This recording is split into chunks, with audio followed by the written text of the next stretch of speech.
Good evening. It is 17:26 p.m. on Tuesday, the 4th of July, 2023. Apologise for my hair, but I've been doing a lot of work this morning and I just couldn't sort it out, and it still looks a mess. But I have been recording and I've been very, very busy, so I'll attend to it later. I'm going to share with you BUTLER'S, the Lives of the Saints, for April the 4th, and the very, very interesting saints. Saint Isidore, Bishop of Seville, Doctor of the Church. Saints Agathopus and THEODULUS, Martyrs, AD 303. Saint Vincent Fair, oh, that'll be the next one. So I've jumped a page, hold on. Saint TIGERNACH, Bishop, AD 549. Saint PLATO, Abbot, AD 814. Blessed Peter, Bishop of Potttiers, AD 1115. And then we go on to Benedict the Black, AD 1589. So that are the saints that I hope to be getting through now and share with you. In the name of the Father, and of the Son, and of the Holy Spirit. Amen.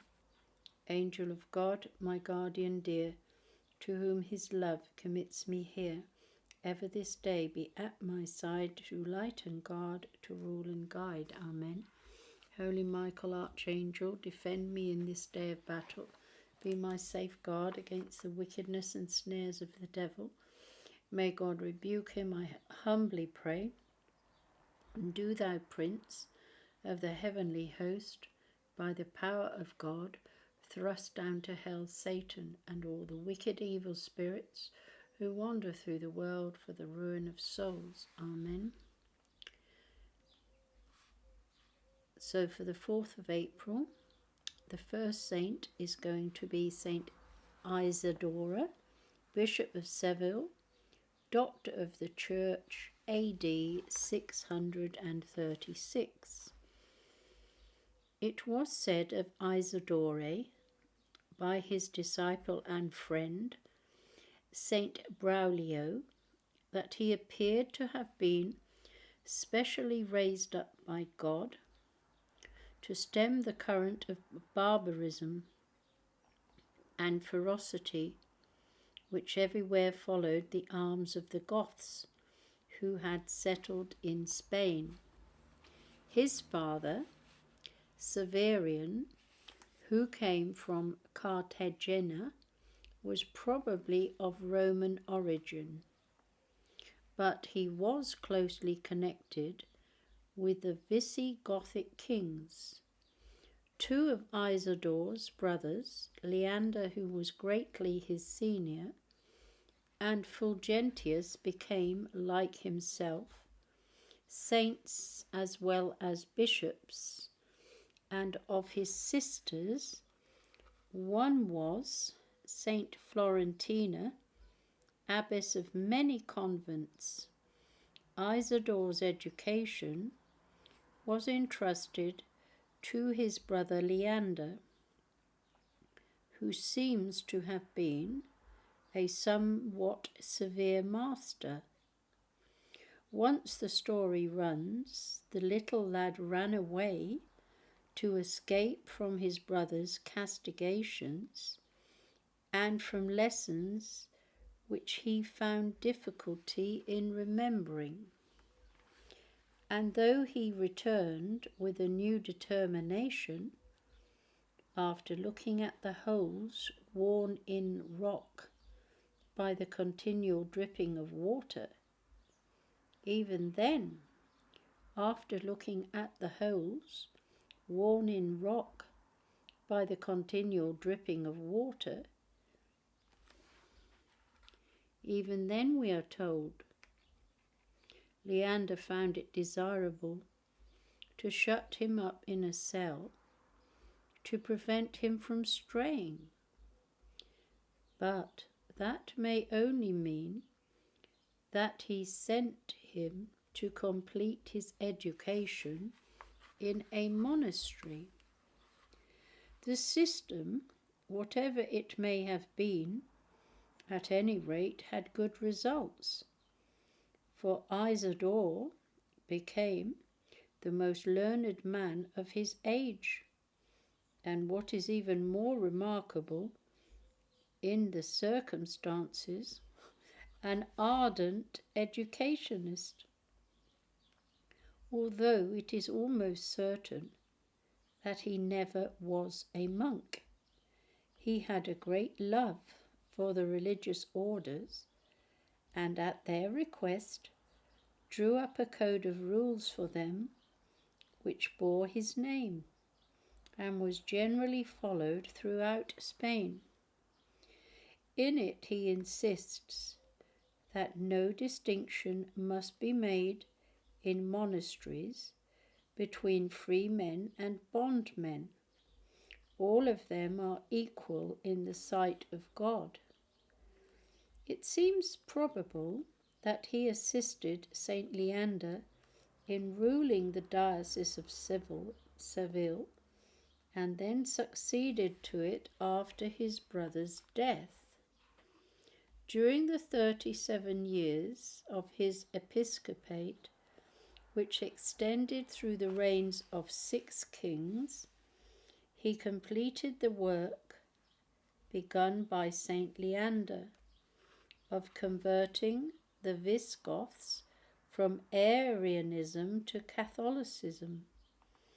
He also continued his brother's practice of settling the discipline of the Spanish Church in councils, the arrangement and organization of which were largely due to Leander and Isidore. As models of representative government, these synods have attracted the favourable notice of those interested in the origins of the modern parliamentary system. Saint Isidore presided over the Second Council of Seville in 619 and again over the Fourth Council of Toledo in 633, where he was given precedence over the Archbishop of Toledo on the ground of his exceptional merit as the greatest teacher in Spain.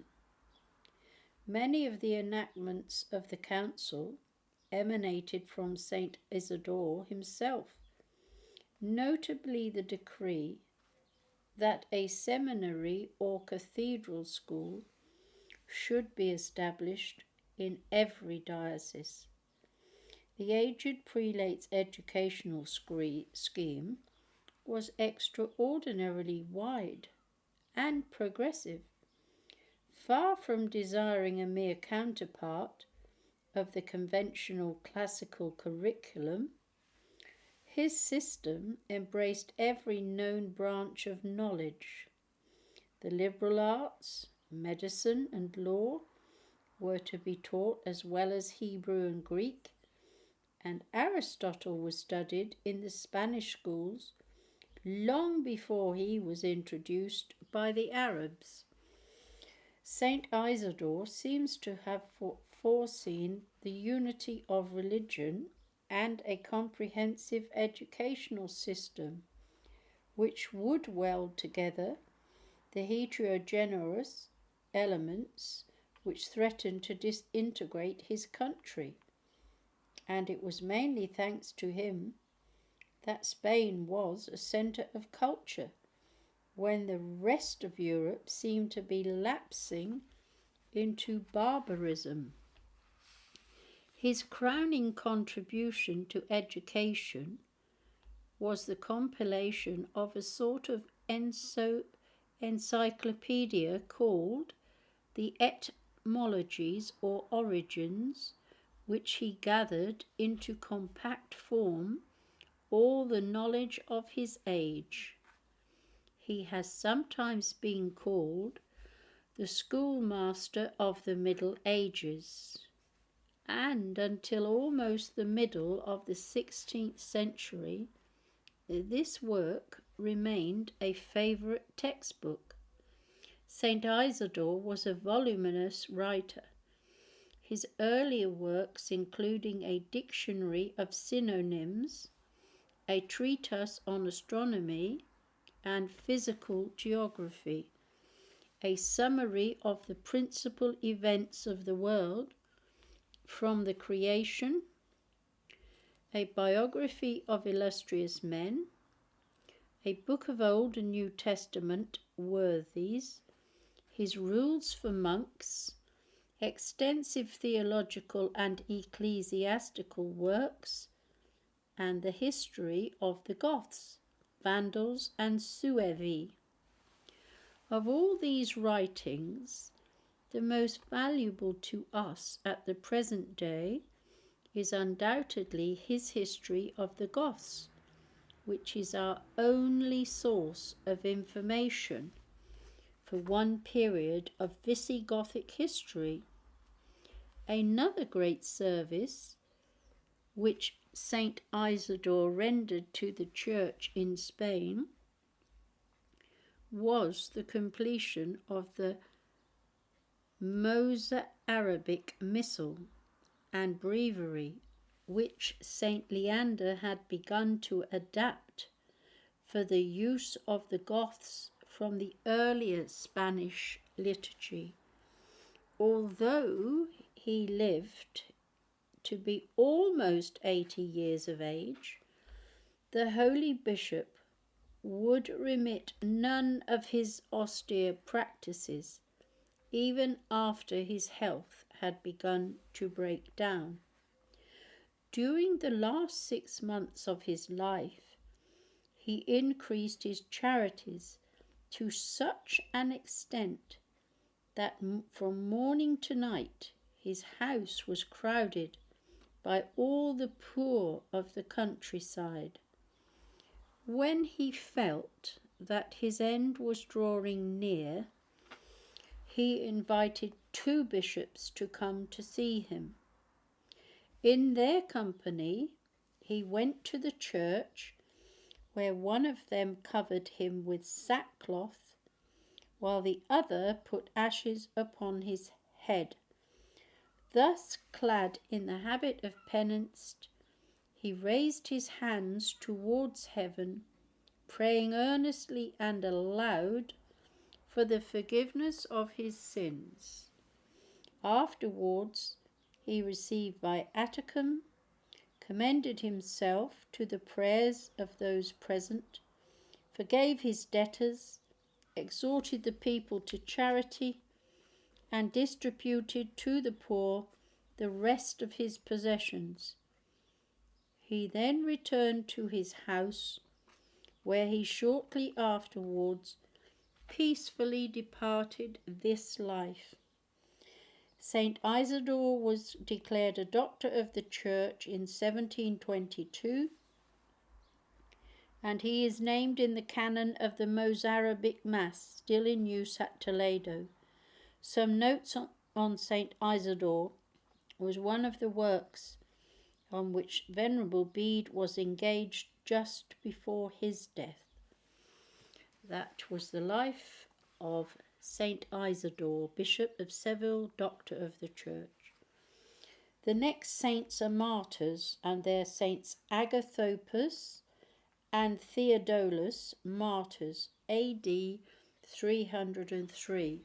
Excuse me a moment, I must have a sip of water.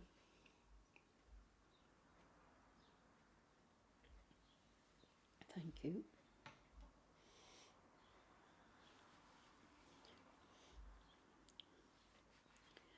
The cult of these martyrs is attested before the year 411 by the Syriac Breviarium.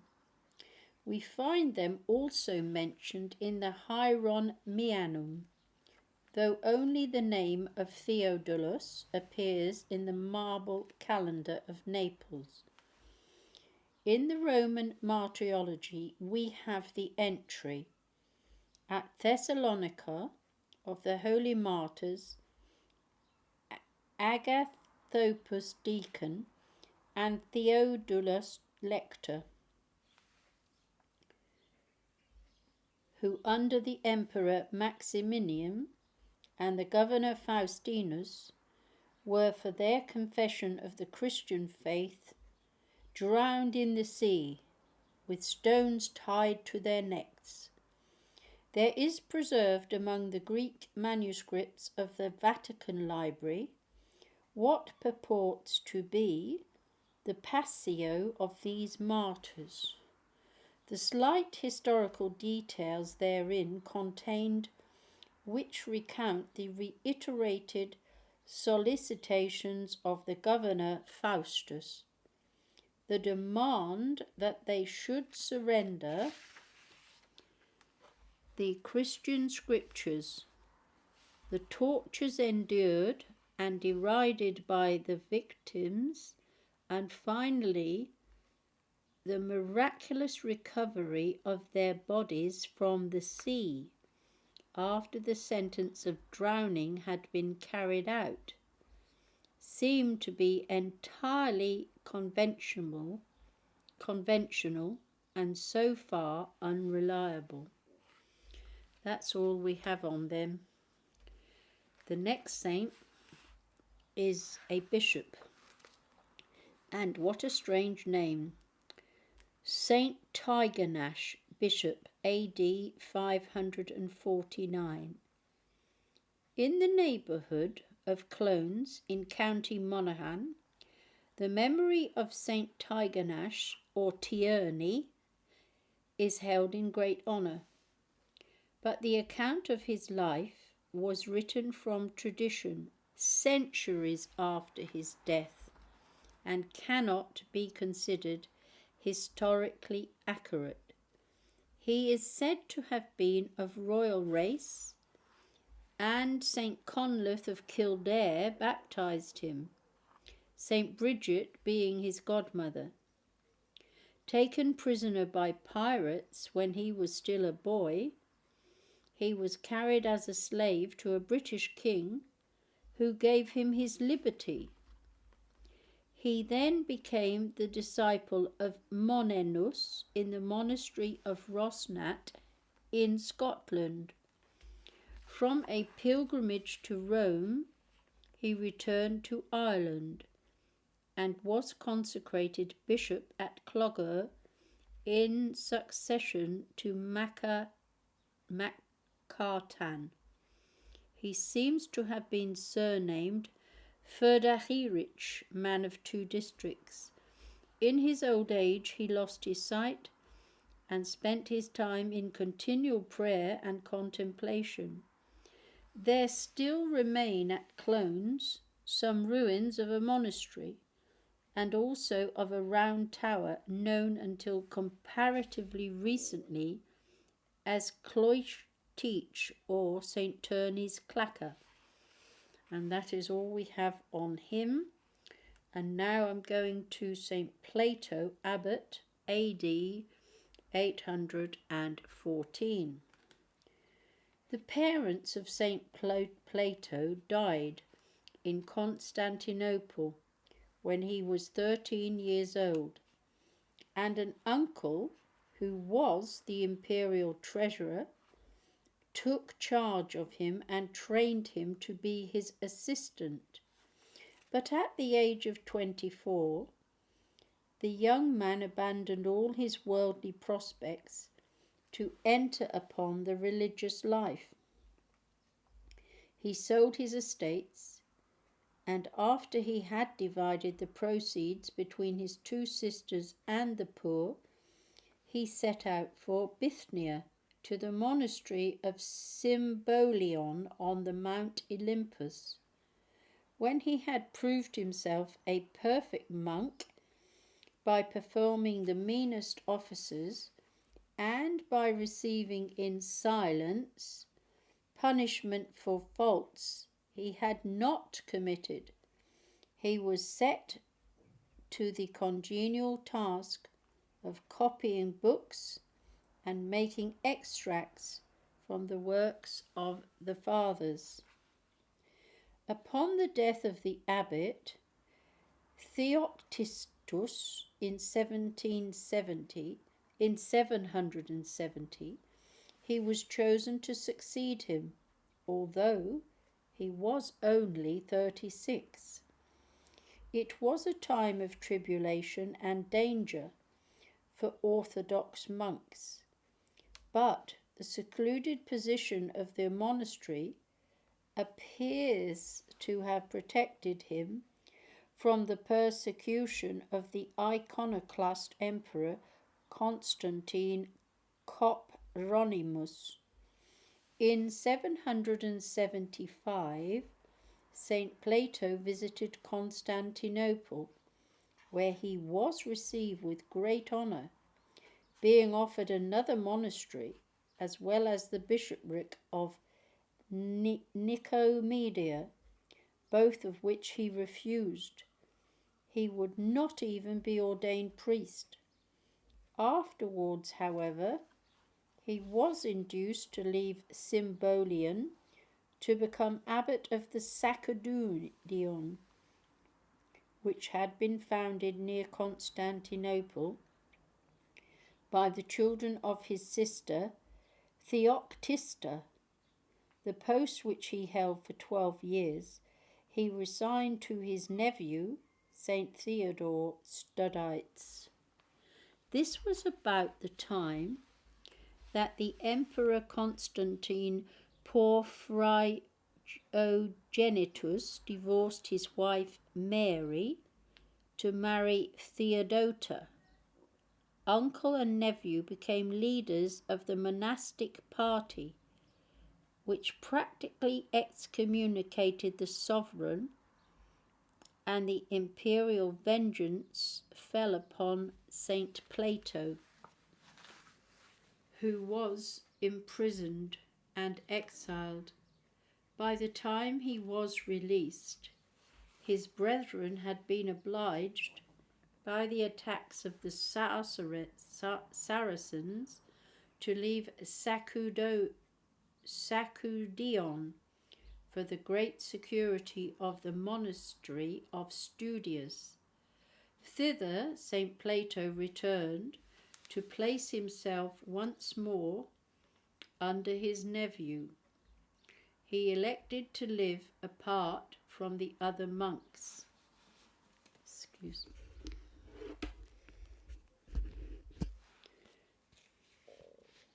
In a cell where he spent his time in prayer and manual work.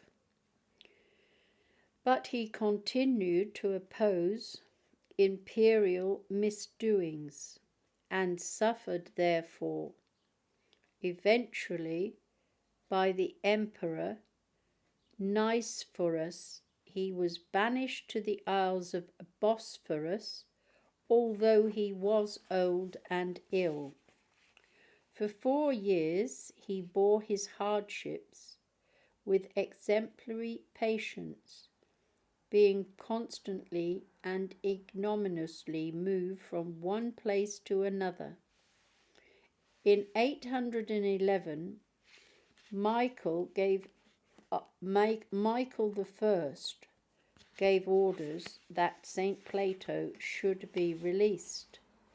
In Constantinople, he was received with all possible marks of respect, but for the rest of his life he was bedridden and lived in great retirement. Among his visitors was the patriarch St. Nicephorus, whose election he had formerly opposed, but who now came to commend himself to his prayers. St. Plato died on April the 4th, 814, and St. Theodore preached his funeral oration. That's incredible. Just a moment. Just trying to get myself organised. The next is a blessed. Blessed Peter, Bishop of Poittiers, AD, 115. Although his cultus seems never to have been officially sanctioned by the Church, Peter II of Poitiers has a feast in that diocese on account of the holiness of his life and the stand that he made for justice and good morals. King Philip I of France, having repudiated his wife Bertha and entered into a union with Bertrade de Montfort, Blessed Peter was a leader with two St. Ivo Chartres, St. Bernard of Tyrone and Blessed Robert of Arbrissel, in convening a council to consider the matter. In vain did William the Troubadour, Count of Poitou, break in on its deliberations and try with his men at arms to intimidate the fathers. The assembly denounced the king's adulterous union and pronounced excommunication against him. It was in Blessed Peter's diocese that Robert of Arbrissel had settled, and it was with the encouragement and help of the holy bishop that he founded the abbey of Fonterot. Indeed, Peter went himself to Rome in 1106 to obtain sanction for the new establishment, of which he came to be reckoned one of the founders. Peter never ceased to oppose the vices of those in high places. Especially did he protest against the enormities of William of Poitou, who threatened his life, sword in hand. "Strike! I'm ready," said the bishop. The count did not dare to carry out his threat, but he succeeded in exiling Blessed Peter to the castle of Chauvigny, where he died 2 years later.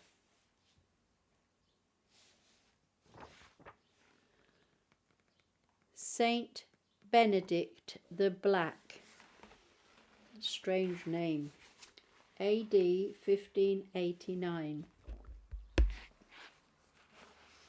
Benedict was born in a village near Messina in Sicily. His parents were good Christians, but African slaves of a rich landowner whose name Manasseri they bore according to the prevalent custom. Christopher's master had made him foreman over his other servants and had promised that his eldest son Benedict should be free. The baby grew up such a sweet-tempered, devout child that when he was only 10 years old, he was called the Holy Black. Tomorrow Santo, a nickname which clung to him all his life. One day, when he was about 21, he was grossly insulted by some neighbours, who taunted him with his colour and the status of his parents. There happened to be passing at the time a young man called Lanzi, who had retired from the world with a few companions to live the life of a hermit in imitation of St. Francis of Assisi. He was greatly impressed by the gentleness of Benedict's replies, and addressing the mockers, he said, "You make fun of this poor black man now, but I can tell you that ere long you will hear great things of him." Soon afterwards, at Lanzi's invitation, Benedict sold his few possessions and went to join the solitaries. Several times in the ensuing years, the hermits were obliged to shift their quarters, and at last they settled in Monte Pellegrino, near Palermo, already hallowed by having sheltered St. Rosalia. Here Lanzi died, and the community chose Benedict as their superior, very much against his will. But when he was about 38, Pope Pius IV decreed that the hermits must either disperse or join some order. Benedict chose to join the Friars Minor of the Observance and found a welcome as a lay brother in the convent of St. Mary near Palermo. At first he was employed as a cook, a post which suited his retiring nature and which gave him opportunities for little deeds of kindness. But his extraordinary goodness could not long escape notice. His face, when he was in chapel, often shone with an unearthly light, and food seemed to multiply miraculously under his hands. In 1578, when the Friars Minor of the Observance held their chapter at Palermo, it was decided to convert the house of St. Mary into a convent of the Reform. This necessitated the appointment of a very wise guardian, and the choice of the chapter fell upon Benedict, a lay brother who could neither read nor write. He himself was greatly perturbed at the appointment, but was obliged under obedience to accept. The choice was abundantly justified. Benedict proved to be an ideal superior, for his judgment was sound, and his admonitions were so tactfully and wisely given that while never resented, they were always taken to heart. His reputation for sanctity and miracles quickly spread over Sicily, and when he went to attend the provincial chapter at Girdienti clergy, and people turned out to meet him, men and women struggling to kiss his hand or to eject a fragment of his habit as a relic. Relieved of the office of guardian, St. Benedict was made vicar of the convent and novice master. To this post also he proved himself fully equal, and infused sacred science enabled him to expound the Holy Scriptures in the edification of priests and novices alike, and his intuitive grasp of deep theological truths often astonished learned inquirers. It was known that he could read men's thoughts, and this power, coupled with great sympathy, made him a successful director of novices. Nevertheless, he was glad when he was released and allowed to return to the kitchen, although his position was scarcely that of the obscure cook of earlier years. Now, all day long, he was beset by visitors of all conditions, the poor demanding alms, the sick seeking to be healed, and distinguished persons requesting his advice or his prayers. Though he never refused to see those who were asked for him, he shrank from marks of respect, and when travelling would cover his face with his hood, and if possible choose the night that he might not be recognized. Throughout his life he continued the austerities of his hermit days. In the matter of food, however, he was wont to say that the best form of mortification was not to deprive food given in alms as a token of gratitude, and to give pleasure to the donors.